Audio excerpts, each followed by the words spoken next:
Seja muito bem-vindo a mais um episódio sobre o lançamento da coleção de NFTs Dinamite-se.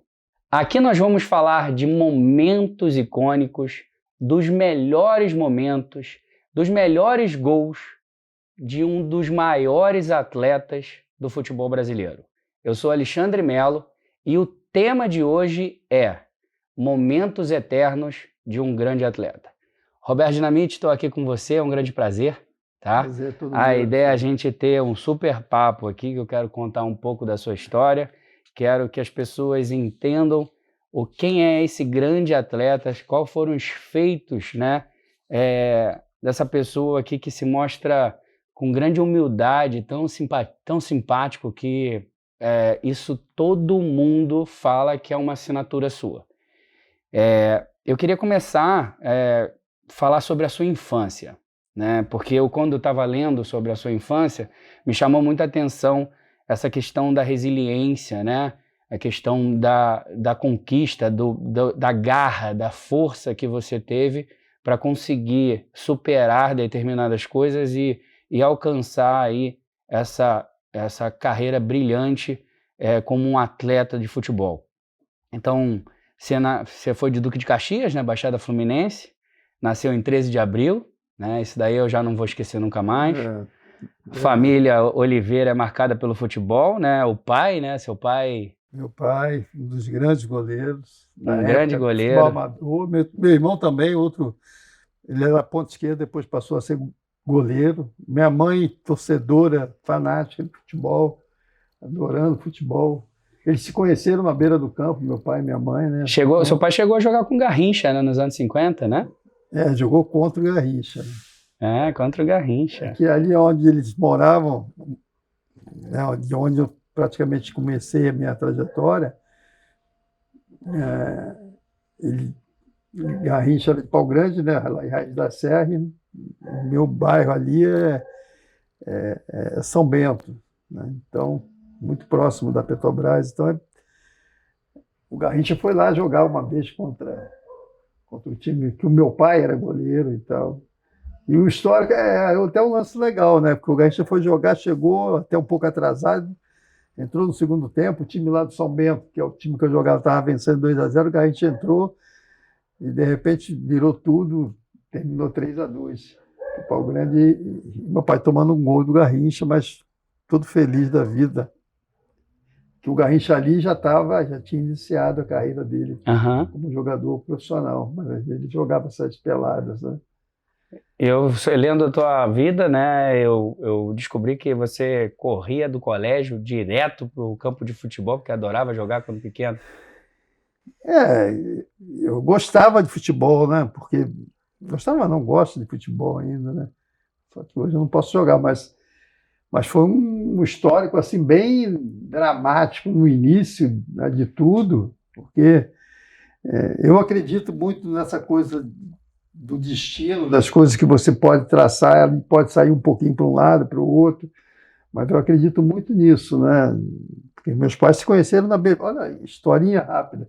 Meu pai conheceu minha mãe na beira do campo, minha mãe torcedora do time, meu pai goleiro do outro time, e ela pedindo para deixar passar, ele não deixou, e ali começou o namoro. E eram 3 filhos, né? Tem o meu irmão mais velho, que era um grande atleta. Quinha. Quinha. Quinha era...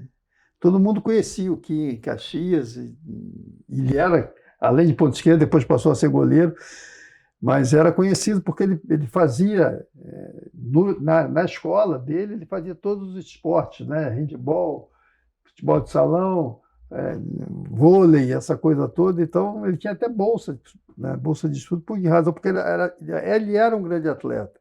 Uhum. E, de repente, teve as oportunidades ali em Caxias. Depois teve treinando, acho que foi no Botafogo, né, na época, mas aí não tinha uma visão ainda muito clara com relação a ser aproveitado e tal, e não sei o quê, e não levou muito a sério. E eu vim mais atrás, né? A gente tem uma diferença aí, 4, 5 anos, até acho que é por aí. Mas a minha história, o meu histórico, ele era todo fortão e tal, e eu, porra, magrinho, magro pra caramba, cheio de problemas na infância, né? E tudo, se você for olhar, tudo de decorrência do futebol, da bola. A bola, num primeiro momento, ela me maltratou pra caramba. Assim, maltratou no sentido de eu ter que fazer uma cirurgia com 7 para 8 anos, de uma bolada do meu irmão, com 12, Osteomielite, né? princípio de osteomielite. Depois, com 12 também, fiz uma outra Você ficou cirurgia. nessa primeira aí de 7 anos, você ficou 3 meses internado com gesso nas duas pernas, E né? depois fui para casa. Aquele tradicional E cabo de ainda com vassoura. gesso. Você fala, Eu fiquei mais ou menos 5 meses. Eu fiquei 3 meses, depois fiquei mais 2 meses em casa, né? Que era criança e tal. E aí logo depois, aos 12 depois, anos, aos 12, eu operei de novo. fez uma cirurgia Aquela... porque estava com pus, né, no osso, né, se eu não me engano. aquela tradicional peladinha, né? Que a gente jogava e tal, que fazia aquele golzinho, era um campinho curto e tal. E em uma dessas peladas, um lance eu bati, mas na hora não senti nada, né? E na canela e tal, não sei o que, aí passou, tipo, foi no início da semana, brincando, quando chegou no sábado para domingo, começou a ter uma sensação, a latejar, aquele negócio todo, aí na segunda-feira fui para o hospital com a minha mãe, e aí o médico viu, fez tudo, X mostrou tudo, e aí eu tive que fazer uma cirurgia, até aproveitando, ó, 16 pontos que eu levei aqui, deu pus no osso, eu tive que fazer uma raspagem e tal, esse negócio todo, levei os pontos, aí nessa eu fiquei com gesso só na perna esquerda. Essa outra cirurgia, que eu posso até mostrar, pode mostrar, não? Pode, claro que pode. Aqui, ó. Tem uma cirurgia aqui, ó, desse lado, porra, dá para pegar aqui o outro lado? Pega lá, ó. Ó, tem do lado esquerdo e do lado direito. Foi essa que eu fiz com... Essa você ficou 3 longos meses internado, não foi? Essa aqui eu fiquei 3. Essa aqui também eu fiquei. Mas essa daqui, a de 12 anos, inclusive os relatos, né, que eu tenho lido, fala até que as pessoas não achavam que você ia sair dessa, não. Tava bem caidinho e você era esmirradinho, né? Eu era magro, muito magro, né, cara? E na época, eu lembro que a minha mãe ia todos os dias, ela ia no hospital, ela não podia ficar lá. Eu estava numa enfermaria grande, uma enfermaria de adulto, eu, criança, estava numa enfermaria de adulto. E ela todo dia presente lá, me visitando, ficando. Então ela foi uma parceira, uma pessoa assim que... Só mãe mesmo. Só mãe para ficar com o filho, viver aquilo que nós vivemos e tal. Então, por isso que eu falo, eu tenho o maior orgulho da minha mãe, do meu pai. A minha mãe vivendo o meu dia a dia, os problemas, né, de tudo, que sempre a mãe que carrega isso, e o pai trabalhando, né? Mas foram importantíssimos para mim, que eu chegasse aonde cheguei, né? Hoje, tendo o maior orgulho de falar com vocês, assim, de estar aqui na minha casa e sabendo da importância que eles tiveram para mim, né? Então, meus pais vão ser sempre lembrados aqui numa fala, mas no coração, no meu dia a dia, no meu corpo, né? Eu dependi do meu corpo muito tempo e eles foram assim fantásticos. Aos 13 anos você começou a jogar, continuou jogando futebol, né? Mas continuava muito magrinho ainda. Foi interessante assim, porque lá no São Bento, o clube, ele ficava numa posição em que, da casa da minha mãe, e não tinha muro ainda, o clube depois ele colocou o muro, mas na época não tinha o muro, e a minha mãe acompanhava tudo, né? Minha mãe, a gente estava e tal, e da casa da minha mãe dava para ela ver, tipo, se o primeiro tempo o time do São Bento atacasse para o lado esquerdo, dava para ver lá da minha casa. E se fosse por outro lado, não daria para ela ver. Então, eu quando voltei a jogar bola, Eu joguei, só entrei no segundo tempo atacando para o outro lado, para ela não ver, né? Com medo dela proibir e tal, esse negócio todo. Então, foi isso, cara. Então era paixão. Era paixão mesmo, era uma coisa que a gente não tinha essa preparação, não fazia fisioterapia de recuperação, de nada.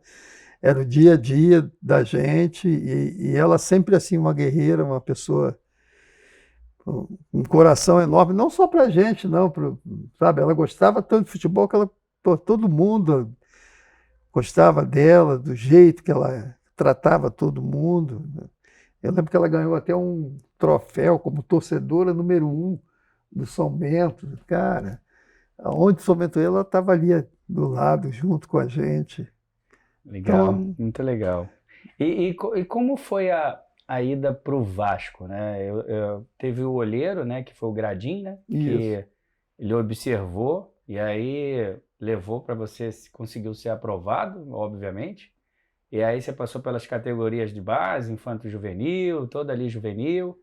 Mas aí me explica aí um pouquinho como é que era a saída, né, para o treino. Pegava ônibus, descia na Avenida Brasil. Cara, tudo era muito difícil, né? Porque a gente, nós vivíamos ali, é, pai, mãe, dona de casa, pai, funcionário público e tal.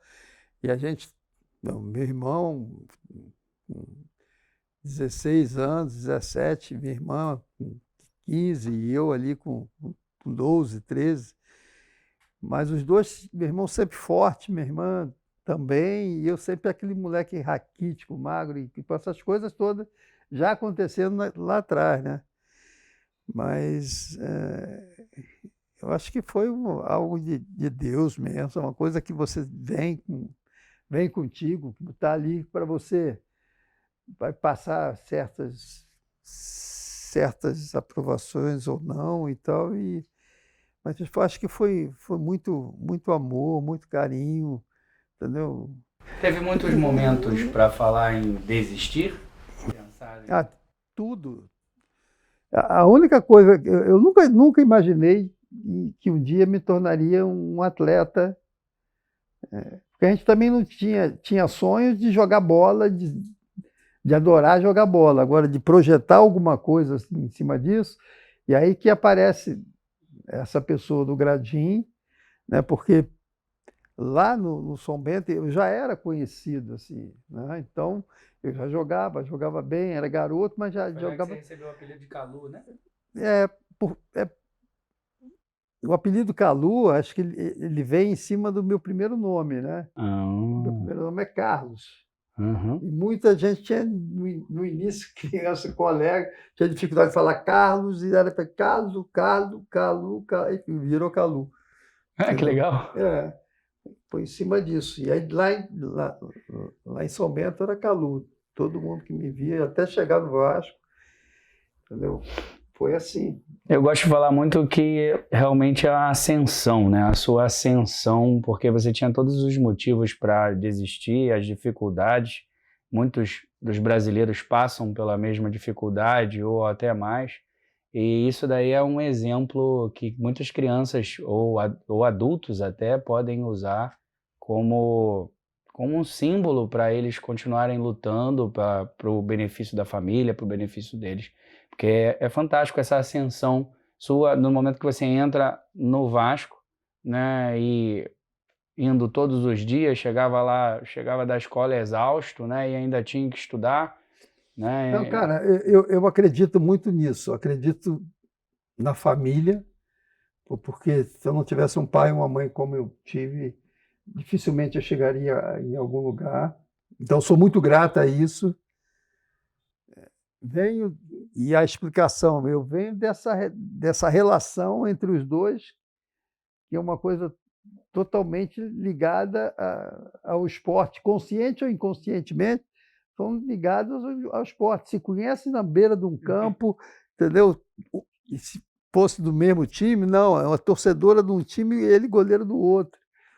E essas diferenças que fizeram com que eles, né, se permitissem a namorar, casar, ter os filhos. E eu não sou eu que falo, às vezes as pessoas que me viram pequeno falam: "Como é que esse garoto um dia se tornou um atleta, né, um jogador de futebol?". Mas acho que é questão disso, né, de você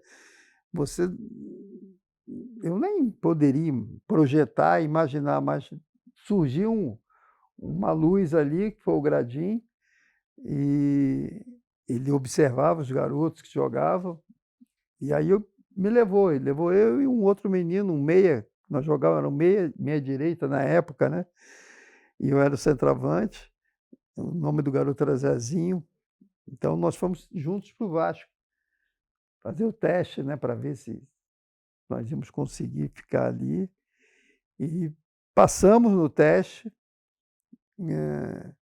Ele depois, logo sem ainda estar confirmada a permanência dele, ele saiu um pouco da posição que ele jogava, que era de meia, botaram ele na ponta, e na época o jogador era muito aquilo ali: eu sou meia, sou centroavante, então ele desanimou um pouco em cima disso, da dificuldade de que a gente tinha de sair lá de São Bento para pegar, quando eu falo isso para o Rodrigo, e ele às vezes brinca comigo de novo e tal, mas é para mostrar a realidade, o que era a nossa. O início foi tudo muito difícil, entendeu? Porque era dinheiro contado para sair, não tinha essa coisa de levar um dinheirinho para sobrar, para fazer um lanche, não, era dinheiro contado, era ônibus, que a gente não tinha ônibus como tem agora, um ônibus direto, né, que faz de Caxias, ou do bairro do São Bento para a cidade, ou Praça Mauá. Na época você tinha que pegar um ônibus, descer no centro de Caxias pegar um outro ônibus, descer na Avenida Brasil, da Avenida Brasil ir lá para São Januário, né, treinar, voltar cheio de fome, entendeu?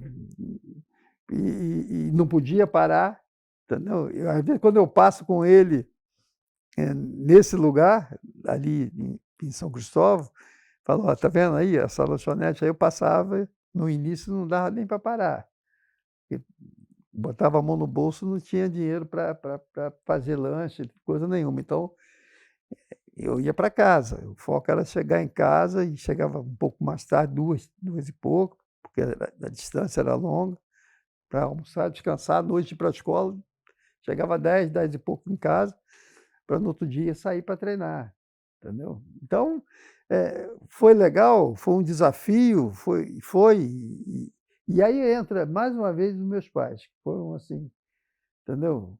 Eles não mediram esforço para.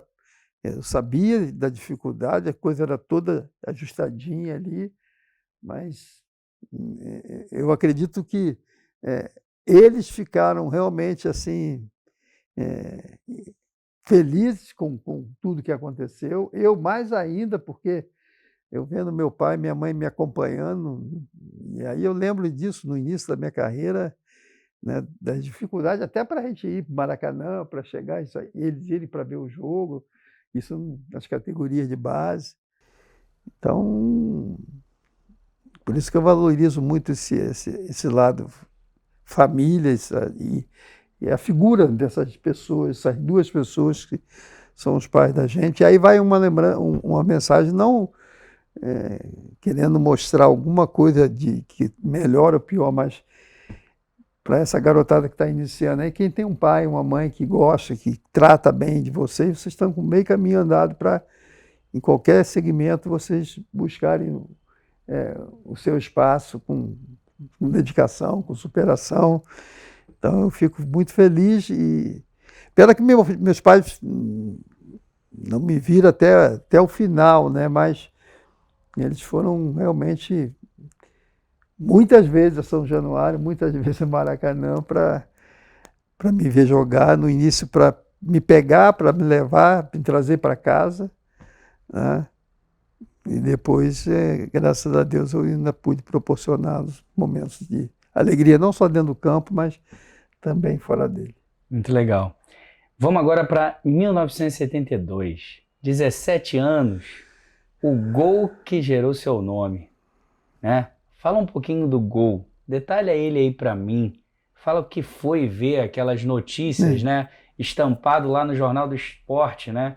Na primeira página, o garoto Dinamite explode no Maracanã pelo aquele chute, né? Em razão daquele chute forte que você faz.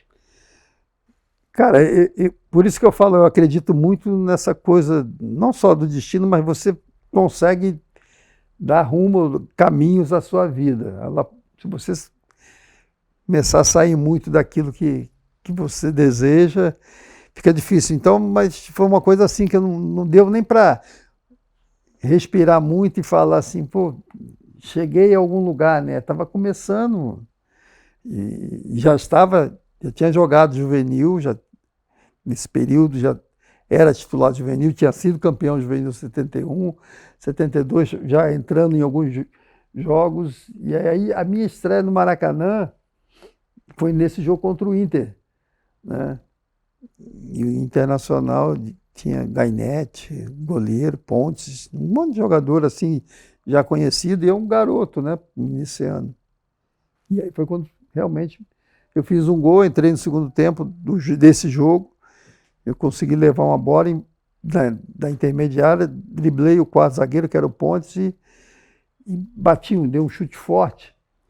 E na época a rede não era essa rede mais esticada, a rede tinha um aramezinho, né, que fazia um véu, né, e a bola pegou ali, o fotógrafo foi feliz, pegou e levou, tipo, isso aqui é a rede, levou a rede, e saiu no outro dia do Jornal dos Esportes, né, um título super legal, o garoto, em razão, com 17 para 18 anos, em razão do chute forte, o garoto Dinamite, né, explode no Maracanã e tal.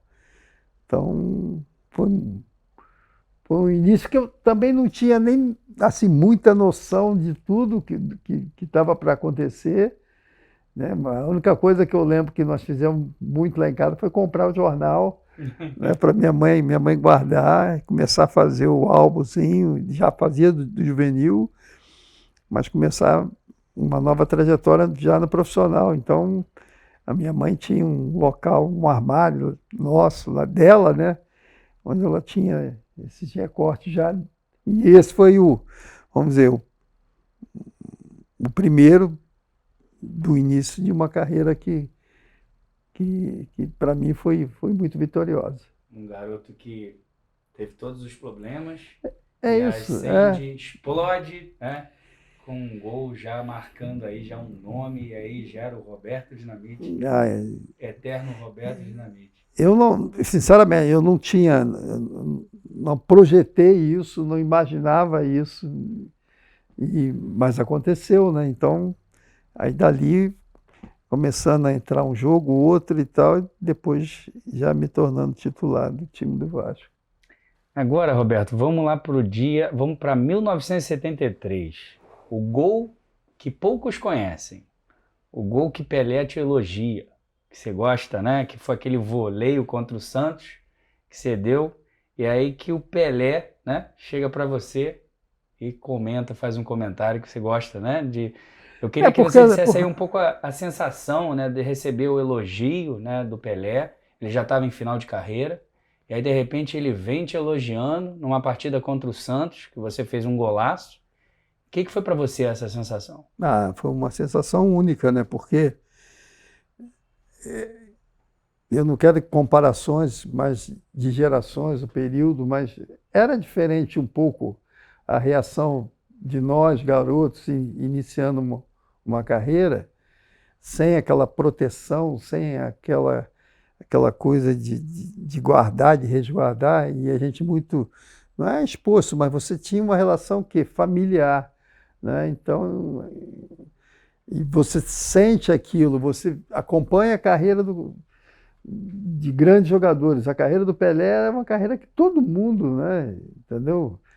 Então, pós-70, após a conquista da Copa do Mundo e tal, aquela coisa toda, e aí a gente começa a acompanhar, a ver e tal, e aí entra esse processo. Você está dentro do Maracanã, num jogo contra um cara que você olha assim, pô, fica olhando, né?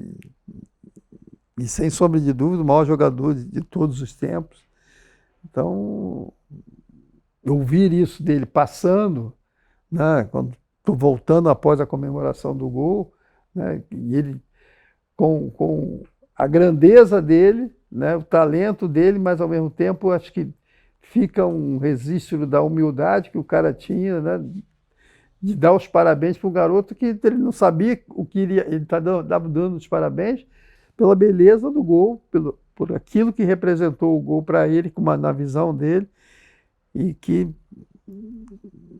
poderia ter encerrado ali, mas a minha carreira foi e evoluiu e cresceu, entendeu? Então, acho que essas coisas mágicas, assim, de pessoas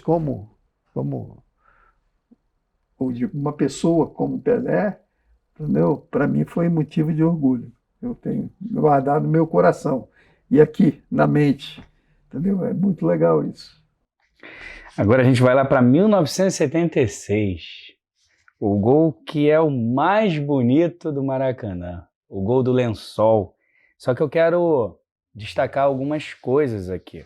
Que na verdade esse gol, ele, apesar dele ser, ele é, né, a marca, né, ele é o gol mais bonito do Maracanã, considerado o gol mais bonito. Ele tem outras questões que faz ele ser um gol bonito. A segurança, a frieza, porque o jogo, ele tinha um grau de dificuldade ali, você estava com 20 e poucos anos, né? 20 e poucos anos, e o Vasco estaria fora do campeonato se ele não ganhasse aquele jogo, né? E a relevância daquele gol. A relevância daquele gol. Então a frieza, né? A frieza que você teve, porque, por exemplo, a adrenalina naquele momento, né? A pressão da torcida naquele momento. Eu acho que é uma situação mágica assim. Por quê? Porque o lance em si, ele é pensado e executado em frações de segundos. Né?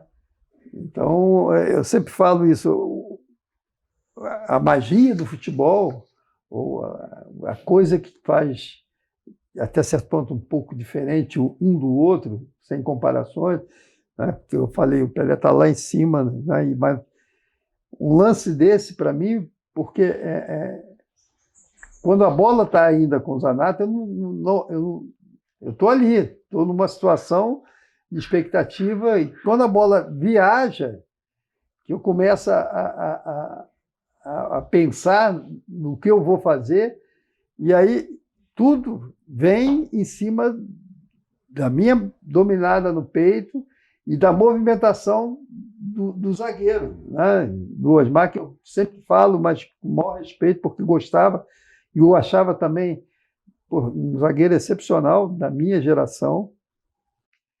E quando eu dou o lençol, entendeu? É uma coisa de 30 segundos, nem, acho que não chega a isso, que eu domino o peito, que faço o movimento e depois finalizo, é uma coisa muito rápida. E foi um gol importante, porque nós perdíamos o primeiro tempo de 1-0, eu fiz o gol aos 39 e fiz esse gol aos 45. Então, acho que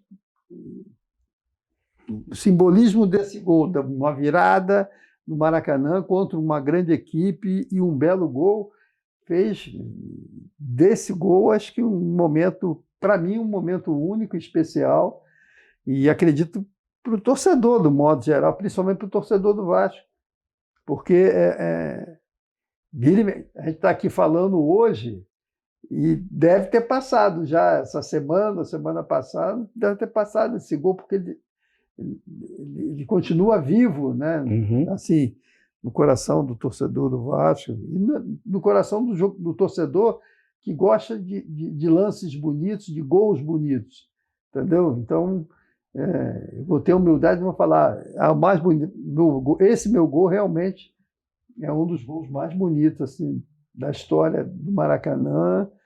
E eu posso dizer, quando falo do Maracanã, que é o templo sagrado de todos os jogadores que gostam de futebol, que amam futebol, se fala dali, eu vou falar do mundo, porque realmente o Maracanã é um local muito especial para todos os jogadores, torcedores, do modo geral.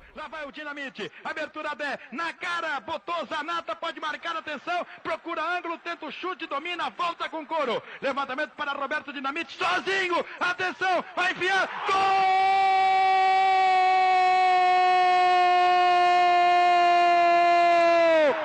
Que golaço maravilhoso do moço que mora em Caxias! Ele recebeu a bola no peito e jogou com impacto violento dentro do arco de Wendel, que levou um susto surpreendente quando viu a bola beijar o véu da Jova. Roberto que voltou